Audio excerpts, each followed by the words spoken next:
समस्त को नमस्कार। वर्तमान निर्वाचन फलाफल आसीगला। नुआपड़े आम कांग्रेस सभापति श्रीजुक्त शरद पट्टनायक चतुर्थ नंबर रही आठी घासीराम माझी द्वितीय नंबर रही।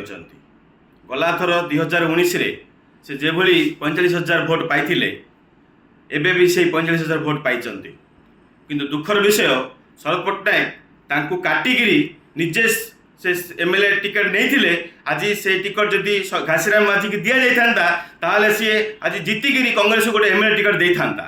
शरद पट्टनायक मुहर जब लाज अच्छी ओडिशा छाड़ी चली जातु आपण एवं रेजिग्नेशन पठे ना कांग्रेस सभापति को ताले बहुत दुखर विषय आ लज्जार विषय। आपण जो मते अनियमित भाव में दल निष्कासित कर निजे एक्सपेल हवा दरकार आप निजे ओडिशा छाड़ी कांग्रेस छाड़ी जीवा दरकार एतिकी आपन को अनुरोध करुच्ची मु आ समस्त कांग्रेस प्रेमी कांग्रेस जतिक कर्मकर्ता अच्छा से चाहते आप कांग्रेस छाड़ी जातु। धन्यवाद, नमस्कार।